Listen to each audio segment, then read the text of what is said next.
Condolences continue to pour in for former Reserve Bank Governor and Minister of Finance Tito Titus Mboweni.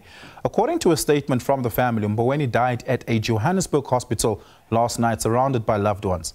The family has requested privacy during the difficult time as they cope with the profound loss. Further details will be shared in the coming days. Mboweni served as the Labour Minister in the Nelson Mandela cabinet from 1994 up until 1999. He would later become the first black governor of the South African Reserve Bank in 1999 for a decade until 2009, succeeding Chris Stolz. During his tenure as Reserve Bank governor, he was appointed honorary professor of economics at the University of South Africa from the year 2000 to 2003. He will fondly be remembered for his cooking skills, notably by Twitter followers, with tinned fish and chicken being his favorite, which he shared with his followers on the microblogging site. Tributes are pouring in to honor his significant contributions to the country's economic landscape. He was a very decisive, I would say very stubborn, a very steadfast leader in his own way. The moment I remember him very well, where we had a very interesting encounter, was when I had a problem with the consumer price index, which in many ways made South Africans suffer. And a number of them suffered because we miscalculated the CPI. I was going to talk to him about how we will review economic statistics. And I was with the current statistician general going to see him in 2002. He was quite excited about it. He received us well. You could see in his eyes that he was expecting something bigger than what I was presenting to him. So as we left, he said, "Statistician general, I can see the PPI is behaving very well, but the CPI is going the wrong way." I said, oh governor, there's no problem with the CPI. I reassured him. But it didn't take long before we realized that certainly the CPI was being miscalculated. And we worked on this program very well and ultimately got the CPI quite correct in the country and improved the economic statistics of the country. I also remember him well in his transformative program that he worked on when he was Minister of Finance in 2019. And we had to confront each other where we were proposing a different path and he was proposing his own path. And one of the things he said was, well, I'm going to consult the United Nations Economic Commission for Africa on this program. And you guys, if you are not following on what I'm saying, I'm not going to bend. And of course, one would have to say, well, he was a very stubborn person. Because whatever he was doing on that policy, we haven't actually gotten out of the problem in South Africa.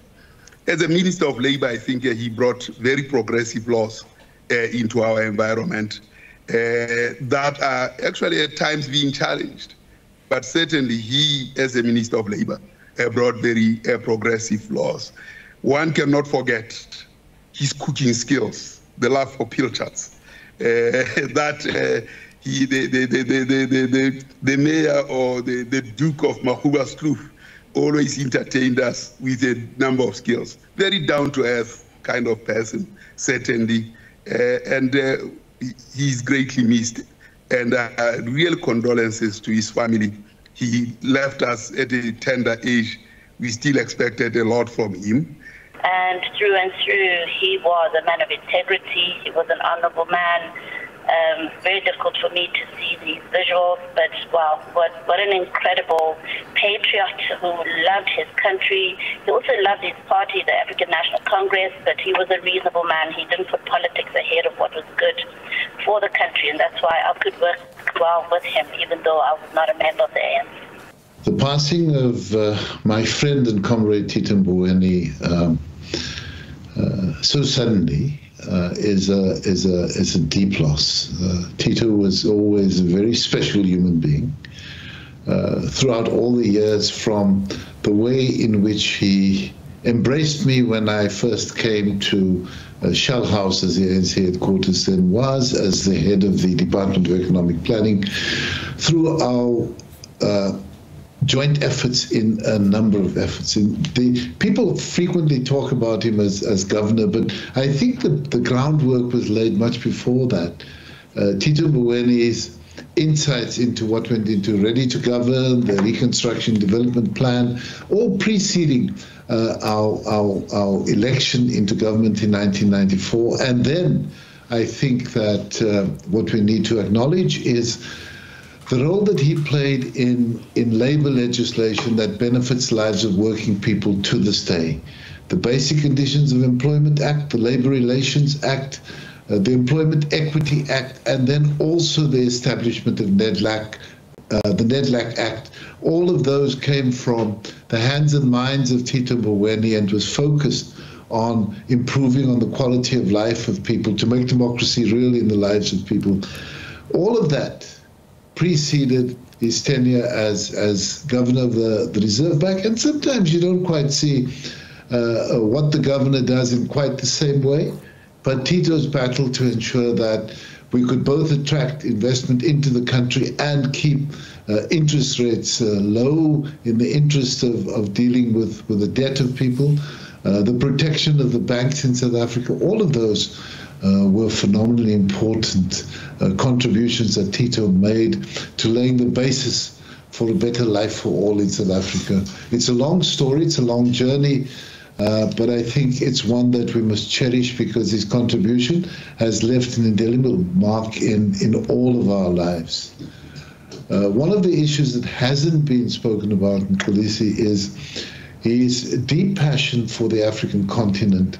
Tito Mboweni was part of the institutional reform panel for the African Union, which was chaired by President Paul Kagame of Rwanda. Tito often tweeted about just how good he found things in Rwanda, but it was about understanding the need for institutional reform on the African continent, and was a deep, deep part of his life, deep part of his commitment, and his frequent travels to Kigali was an expression of that body of work as well. And then he comes back as Minister of Finance later. So it's a long journey, and I think a very sad loss. He hadn't been ill for very long. It was a very sudden departure, and I think a deeply, deeply felt loss. It's quite a shock. I think none of us expected it. I think we really want to wish his family, his colleagues, his friends, our ally, the African National Congress, well during this period. It's never easy to lose a loved one, and I think we want to pay tribute to the role that he has played during the liberation struggle and also in building a democratic society afterwards. He definitely ran his race. He led a powerful, an impressive journey, and I think one that will inspire many generations coming after him. And whilst we had disagreements at the time, we always respected his integrity, his ethics, his credentials, and we appreciate his forthright, his honest approach to life. And I think it is a sad loss, it's a sad moment in our democratic dispensation.